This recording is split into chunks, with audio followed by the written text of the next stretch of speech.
Absolute Batman issue 1, Scott Snyder writing with Nick Dragotta on the art.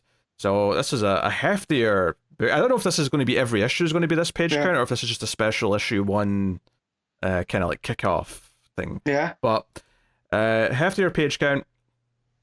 And we get introduced to a Batman as well as some other prominent characters in Batman lore. We get our version of Alfred here, our version of Gordon, our version of whoever else. And kind of like how things are a little bit different in this new universe, right? The absolute universe, right? That's what it's so funny though, because obviously we compared this to the Ultimate Universe when they announced all this stuff. But I have to admit, it did sort of remind me of reading some Ultimate Spider-Man. Not in it's similar to that book, but just in the sense of I'm like, oh, there's this kind of sense of discovery of like, okay, how's everything different here? How's it working here? Yeah, you see the phrase Mayor Gordon, and you're like, oh, okay, that's different. Yeah. And you're kind of just along for the ride. So I just looked, Absolute Batman 2 is only 32 pages. So that's normal. That's a normal run. So yeah, this was just exercised number 1 issue. Yeah. I thought this was pretty good. It was, so not that I was dreading it, right? But I kind of I'm a bit head shy when it comes to Snyder Batman, right? Rightfully so. But I went in with open mind. And when I was reading it, I was like, is this my new favorite kind of Batman? Because you can't, in a way, Snyder could, because Batman, this character, but this Batman's hands are kind of tied behind his back by his differing, presence in Gotham and origin and whatnot. So this is a very rough and tumble, scraping by style of Batman. And that's one I can't remember ever reading. So the fact that it makes that feel fresh, while also it feels very much like Batman that we're familiar with. So it gets that balance down really well, even in this first issue. Yeah, I mean, I'm not going to agree that I don't think we've ever read a scraping by Batman. That has definitely happened at some point in the comics, but I mean, it's interesting getting all the lore here. They do kind of a fake out at the start where there's someone on a bike and you're like, oh, this must be Bruce, this must be Batman. And then you find out, no, it's actually Alfred, who's like an assassin in this universe. Working for a mysterious, like... organization. Yeah, organization, a force of some kind who's sending him on missions. And he's here in Gotham, and he hates being in Gotham. But he's here because there's this gang who are getting really violent and doing a lot of brutal stuff. They're burning down orphanages. They're burning down all sorts of things. They're just killing people in the streets. Yeah, and they're wearing these black like primate masks, and they call themselves the Party Animals. And they seem like a threat. Like Pete just said, they're burning down orphanages and like they're setting buildings on fire and shooting the people coming out and stuff. And it sets the tone that this Gotham is much more brutal than a Gotham that we're used to. It's much darker. It feels a lot more violent and visceral, and people are scared to even walk in the streets and that kind of thing. And of course, Alfred's going to cross paths with Batman at some point. In fact, they even tease it here because whoever he's talking to on the phone says that, there's another interested party who we think is circling the gang. And you're like, oh, that's Batman. Okay, right. Now we're getting to like where Batman's going to come into it. And an interesting bit of lore here that's introduced when we get introduced to Bruce, who's at the gym, Croc's gym. So it's Waylon Jones's gym. Is that Bruce went to... Well, I don't know, given the rule at the end, I don't know if it's an orphanage, but he definitely went to school with a number of the villains. There's a photograph on the wall of him with Harvey, with Penguin, with Selina, with Riddler, and one more I'm forgetting. Well, Croc's the other one. And Croc, they go way back. Yeah, so there's this picture, and the way that he mentions them is Harvey, Selina, Edward, Oswald. Well, technically he says Eddie, he doesn't say Edward, because it took me a second. I'm like, wait, Eddie, who's Eddie? I had to think about it. I'm like, so there's this familiarity that he almost has now more in common with these characters than Bruce Wayne in the past. Also, he went to school in Crime Alley, like that's where he grew up, and so he's again he's Batman from the bad part of town, right? But he's still very much Bruce Wayne in that, he seems to care about things. outside of himself. Yeah, and an interesting little detail here is Wayland's trying to get him to come to the poker game, so which implies that they're all on some level friends. Although it does kind of suggest that Penguin's already becoming something of a crime boss, and Bruce kind of references that Penguin is going to get himself into trouble, so clearly he's aware of what Penguin's up to. Also, Wayland tries to entice Bruce to come to the poker game by saying, "Hey, I'm even trying to get Selina to come." And Bruce sort of stands his ground and says he can, but that certainly does imply that, you know, possibly since childhood there has been a romantic interest between them. Between the two of them. Yeah. So also it's one of these things too where, you know, Bruce is this big hulking menace of a guy, and he knocks down one of Croc's punching bags, right? And he says, I'll charge you for it. And he gives him the numbers, right? And we're predisposed to think, oh, it's Bruce Wayne, he'll just pay for a new gym. And he's like, well, you know, and the way that Bruce reacts is like, I don't have that kind of money. He's like, well, then stop destroying my bags. You know, again, there was another little piece in the character right there. Well, I think what's more interesting to me here is that, okay, so it sounds like Penguin is becoming Penguin. From what we hear, I mean, we've not even met him yet, but from the sounds of it here, it sounds like he's becoming what we think of as the Penguin. But the other characters, like, okay, Wayland's holding like a crocodile on his arms, like he's going to start a thing for endangered species or exotic species or whatever. But it does make me question though, like, are some of these other characters, like, is there something to be said in this world where Bruce is already in their lives, where not all of them become the villains we think of them as? Now, admittedly, I suspect that no matter what, they're all going to become kind of what we think of them as. Like, obviously, Selina's already got the cat ears in that photo, which is already part of her personality. But I suspect eventually we're going to see that Edward is the Riddler in some form or another, that Harvey is going to become Two-Face in some form or another. But it is interesting to think that it seems like this relationship with Bruce means that they've not went down the exact path that they did the first, you know, the path that we're used to seeing them take.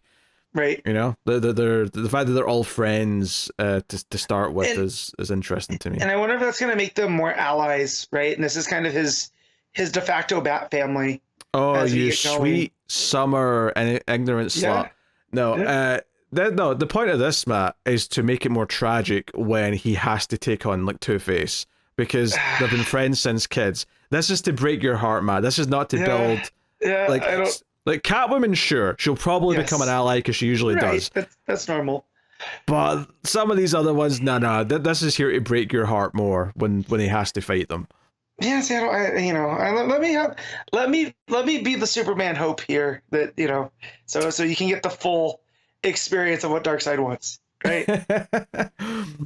Look, I'm just telling you, this is writing 101. This is to create drama later. I promise you. So we see the people that are behind the party animals take out the previous mob bosses. So we've got a Maroni and a Falcone, and I don't even know what these bosses are, because the kids got like tentacles or like, yeah, I don't know who they are, but it's definitely Black Mask because he calls him Roman, right? Wait, who calls who Roman actually? Is Roman one of the crime bosses, or is Roman the guy with the mask on? No, that's his name, right? Roman Sionis is Black Mask. So the guy with the big helmet on that looks like a big bowling ball. Yes. Right? He's wearing the red jacket. Because they asked him, are these one of your guys? Right, let me see. Says rumor, these guys are your guys. No, I'm asking who calls who Roman, because I don't think I caught who was being referred to as Roman. So the one lady that's getting out of the pool first calls him Ro, and then the tentacle, one of the tentacle people, says Roman, and then he goes, "Hey kiddo," he goes, "When are you coming back to dance?" So yeah, I think this is the one of the coolest introductions for this type, because it is Black Mask, but we see just how vicious he is. Well, it's Black Mask, but he's got like this giant alien style head thing going on. Yeah. And then like his allies have got like purple like squid tentacles coming out of their head. Like I don't know what they're supposed to be, if they're like a parallel to something in the regular DCU that I haven't thought of. But regardless, this all like ends with them killing the crime bosses. And the way that he does it is so cool too, because he starts unveiling these death masks from historical figures. And he's like, I collect them, and then he shows the Maroni and the Falcone, two of their own people, like two family members, and you're just like, oh man, these guys are gonna get it. Yeah. Yeah. So it ramps up that even when Gordon's trying to make a speech, the people are yelling that the party animals are like, making them scared to go outside, yada yada. You see Batman put on his cowl, he's getting ready to take action. So the big set piece in the middle of the issue is this town hall meeting kind of thing where the public are yelling at Gordon. And notably, a woman stands up and tries to speak reason and say, hey, this is what they want, is us all fighting and turning on each other. Remember her for later, right? Obviously, at the time, we didn't know who this was, but later on, we're going to find out. It's kind of a big deal. So, of course, the party animals attack this, right? And they come in with their guns. We also meet Barbara here briefly. She's one of the uniformed cops that's working for... Well, I guess she's not working for her dad, but she's she's working detail, and then the other one is Commissioner Bullock, right? That's right next to him. Did they say Commissioner? I believe so. I definitely caught Bullock. I don't know if I caught the word Commissioner at any point, but later on they say Commissioner Bullock right there. So the lady that you said pay attention to later. It says just up to him or Commissioner Bullock. It's all up to up to all of us. No, fair enough. But then again, why is the commissioner in blues, right? Too. Well, I think it's like a dress thing. Like he's there to in full regalia for a public appearance. I don't think that's necessarily what he's wearing normally every day kind of thing. But yeah, so his daughter is a cop. And she's concerned because Gordon flies to take a bullet to protect either her or whoever is around, because he's Jim Gordon, damn it, doesn't matter what universe we're in. So they're kind of pinned down, these bad guys are here, and she actually goes up to the door to check who's coming in from outside, and there's a whole army of these party animals with these sort of demonic masks on, right? I mean, they are gorilla masks, but they're sort of gorillas that have been the gorilla skulls that are black. Yeah, that's why I said primate masks, right? Because they're not exactly, they're very ape-like. Yeah, but anyway, Barbara's sticking her head out to see what's coming, and this is kind of her first glimpse of Batman proper. Is just his head coming down from above, upside down, saying, "Whatever you do, don't open the door." So we get this huge set piece where they're all firing their guns at Batman. Big full page spread of him jumping down. And it all takes place on these big steps. Think the Rocky steps, right? For comparison. And you've got this army of these villains coming up. You've got Alfred as a sniper up in one of the rooftops saying, "Hey, this third party is here." In fact, actually, even before we get to that, there's a moment where he calls in, "Hey, these party animals are here," and they're basically going to massacre an entire town hall full of innocent people. Permission to engage, and the people on the phone say, "No. Permission denied. You're just there to observe right now," which is why it's wild when Batman shows up that they say, "Hey, is the third party there? You can engage with him. If he's ruining the intel you're getting by interfering, you can take on. But if you take on him, it's still going to affect everything else by I don't know. Right, which definitely tells me there's something more sinister going on with this group. Oh, for sure. Right? Yeah, I don't trust them. Not at all. And also, Alfred has a kind of a Ra's al Ghul vibe going to him. The big mustache, the way his hair goes, definitely something that I noticed. It's definitely an alternate Alfred, right? So, and that goes with that group that whoever he's working with, Yeah. I mean, don't get me wrong. I suspect that Alfred is going to end up working with Batman by the end of this arc, just because it makes sense to go that way. But yeah, so it's a nice big sort of epic moment here with all these criminals running towards Batman. There's that great panel on the next page where he's already taken out a fair amount of them, but there's more coming up the stairs. So Batman's just standing in the middle of these stairs with all these bodies lying behind him. It does a good job of making it seem pretty badass. And this is a Batman that is using bladed weaponry, right? Because he's got batarangs, his bat ears come up and out, right? And he uses those like knives. And then that's true. But Alfred does point out, though, like, because he's narrating this whole thing and sort of like giving his thoughts as he's watching Batman do all this. He says that, oh, this guy's focused, he's prepared, he's got a mission. And then the final thing he points out is, and also there's not a single fatality. Like, whatever he's doing, he's being very careful, even with the blades, to not actually hit any arteries.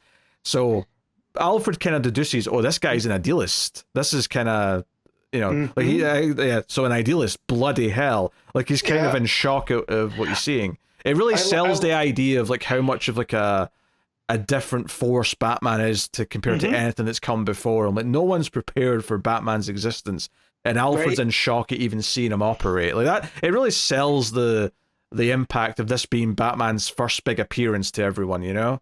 Yeah. Well, and I like too that he says, like, you know, a leg stomped on so everyone hears the crack, an arm snapped over your knee. Oh, he's putting on a show. He's making sure everyone knows that he's doing all this. Yeah. So real cool. And then this big guy comes after him, and he's got, it looks like a giant meat cleaver, you know?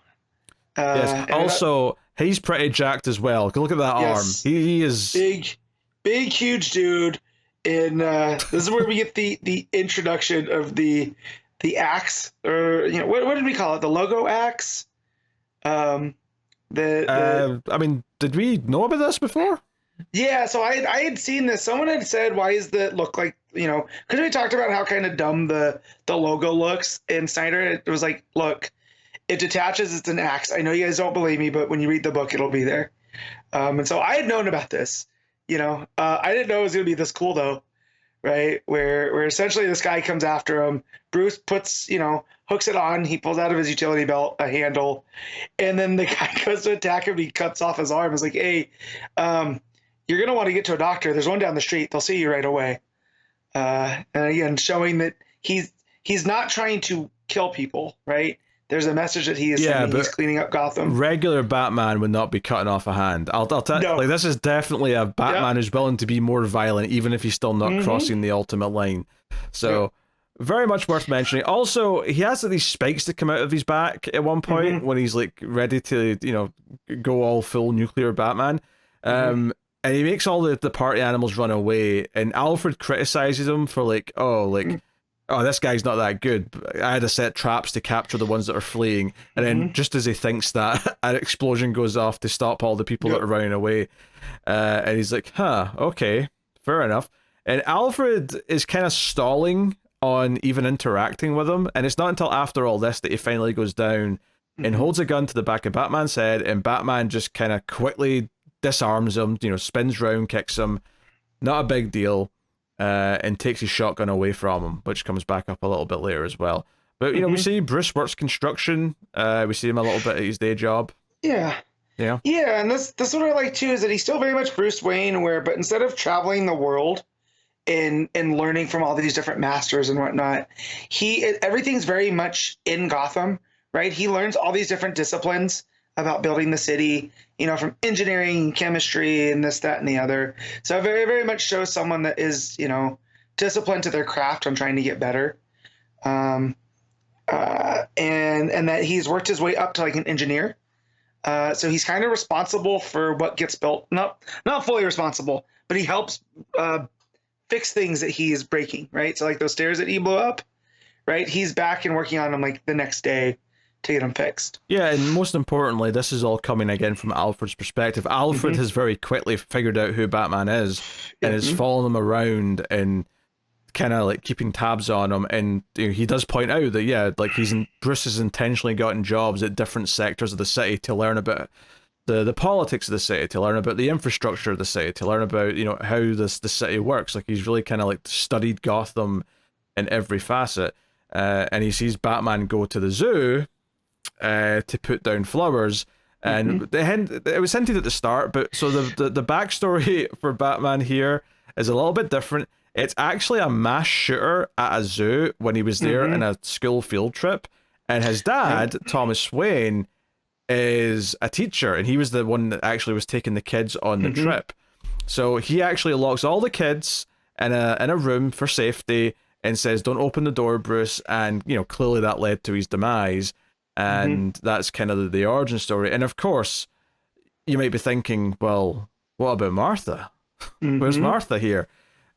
Which ultimately leads to the reveal that we get in the last few pages, which is that Martha is still alive, and Bruce is, meeting up with her at the end of the issue, and that's your big reveal, and it plays nicely as well because at the start of the issue, when Alfred get back in Gotham, he left a message for Julia to meet up, and right as he's seeing Bruce with his mother, he gets a text message from her saying, "I never contact me again." So it's really saying or pointing out this connection where he's going to see him have a good relationship with his mother, and maybe he'll see something in that, he will feel something for that because he can't have a good relationship with his daughter, and that may be like an emotional connection that maybe clouds a decision that he has to make at some point about, if he's told to take Batman out, maybe he'll think twice for one reason or another, and this may be part of it.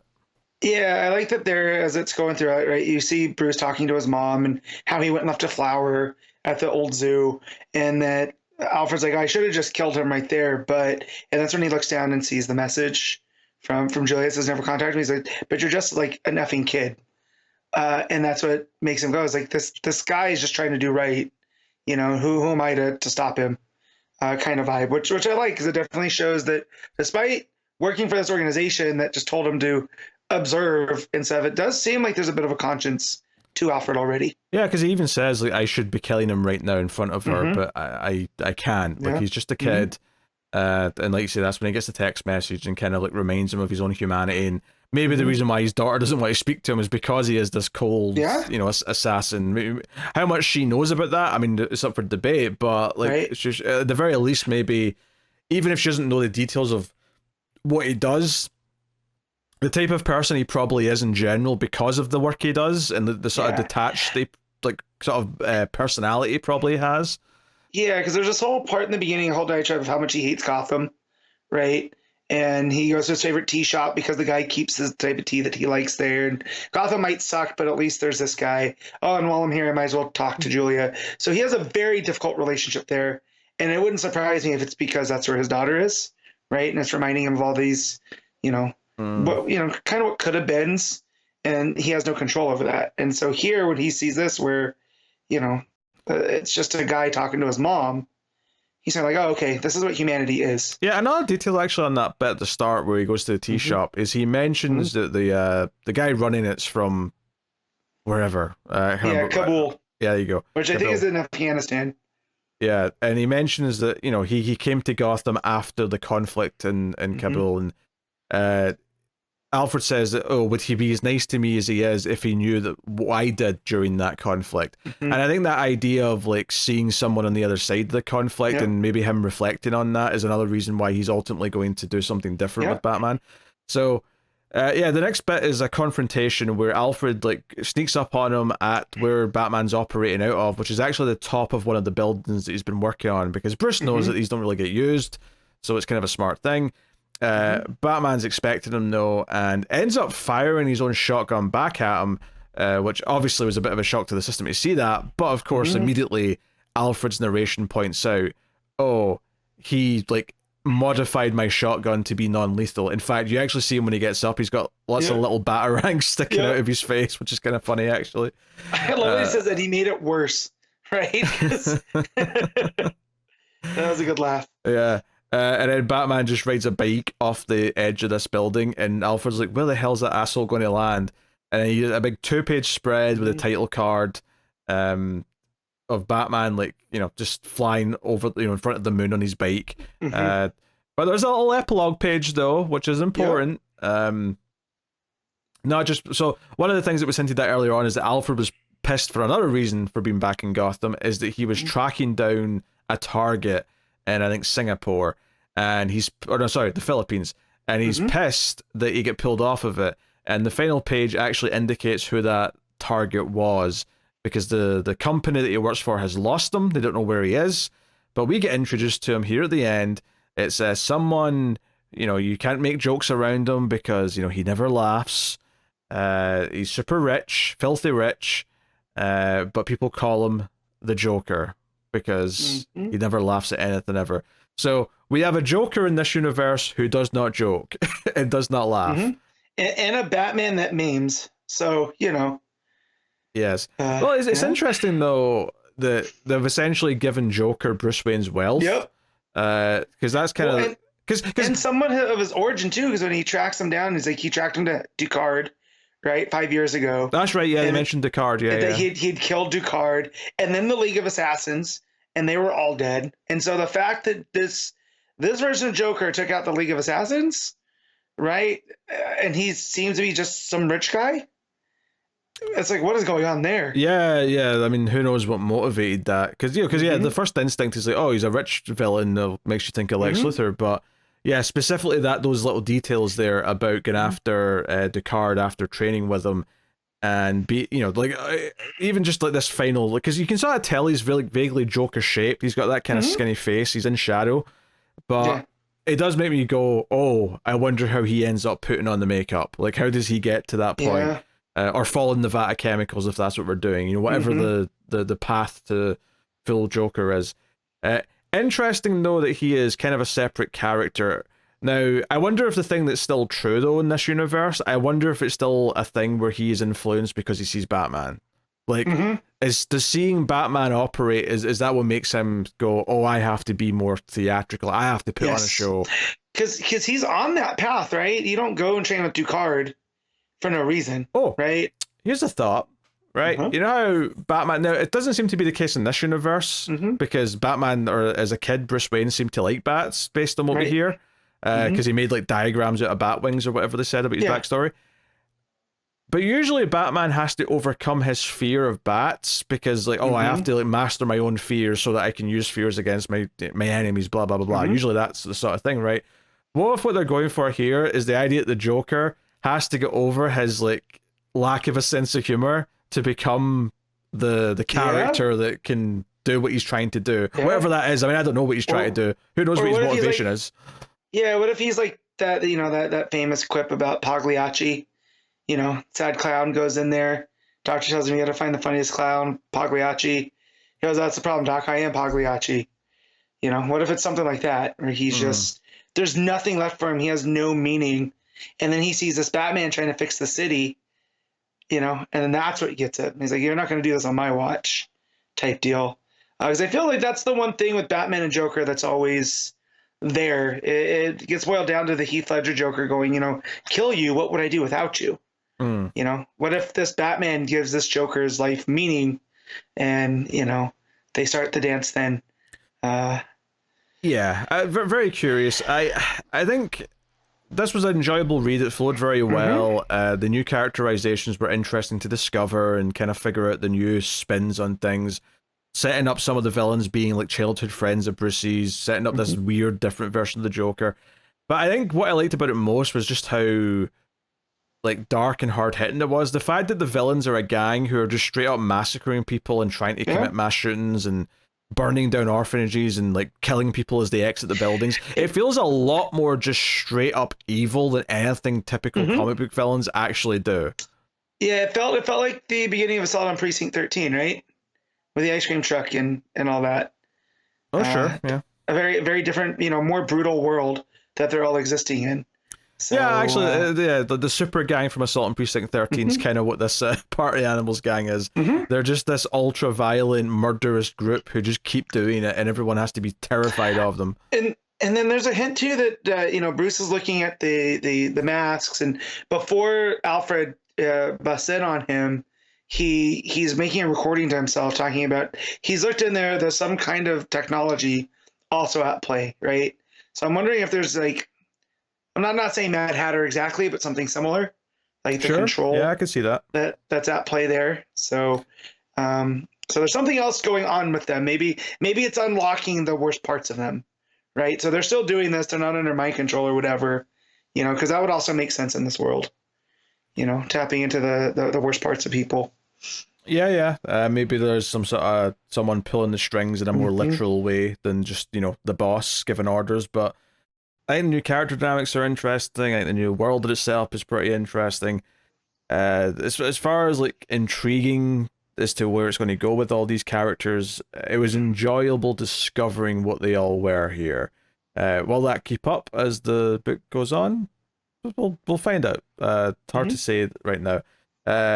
Art though, which we've not mentioned too much other than a couple of specific panels, is mostly pretty great. There's the odd, like Bruce when he goes to see his mum, like in that page, like he's got kind of a weird little nose, like which I guess is just the style of the artist, but yeah, sometimes it delves into some kind of anime face or like manga kind of over stylized. Yeah, there's a little bit parts, of that. but for the most part it works. Like all the stuff that's done with Alfred going back, well, not going back, but stuff from the past that he's found out about Bruce, and everything's kind of done with that watercolor fadedness.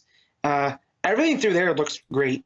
Yeah, I mean, the big set piece in the middle, which is the town hall stuff that leads to the big fight on the staircase in front of the building, all of that is excellent. Like the layouts there, the build up, it feels like an epic action fight. It feels like something you'd get in the middle of a John Wick movie or something like that. It feels like a big mission statement for Batman, and the art is a big part of that.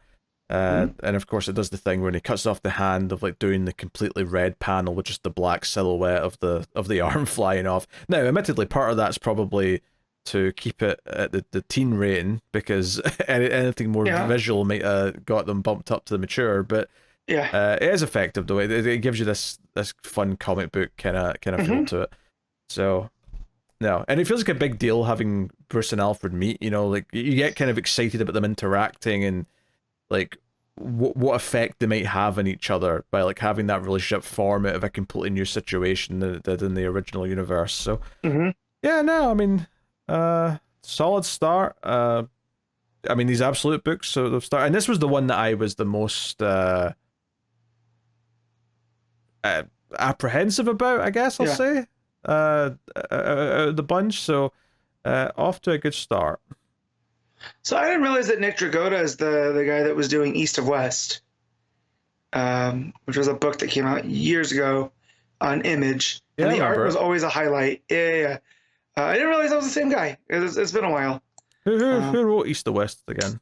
God, was it Hickman? I think it was Hickman. Yeah, I think it was Hickman.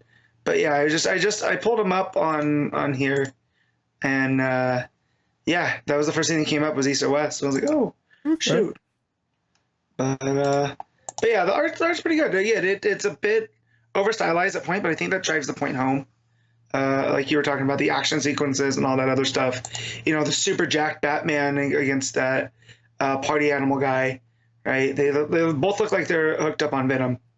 So yeah, no, it flows very well. I mean, my issue is mostly just if I have any issues, and they're fairly minor, it is just about maybe some of the regular human faces sometimes do divulge into, like, say, that manga kind of look, which I'm less fond of. But other than that, everything's pretty solid, and its use of like I say, doing the full color backgrounds. Like I mentioned, the arm being cut off, but even when like Bruce fires the shotgun. And like you see like an explosion basically coming out of that thing, and the background's all orange. It does a good job of making it feel like big action scenes. So no, very good. Matt, what are you rating Absolute Batman? I'm gonna give this it's hard to give it a half point, call it solid, but this is an 8.5. Yeah, I'm kind of dancing around that as well. I'm almost tempted to give it the 9, to be honest. I was kind of really into it. But I'm going to agree with the 8.5, just for that nitpick on the art. But the art is very good. I don't want to make it sound like the art's not great, because the art is great. It's just one thing's not quite to my taste, and that's maybe just a slight nitpick on it.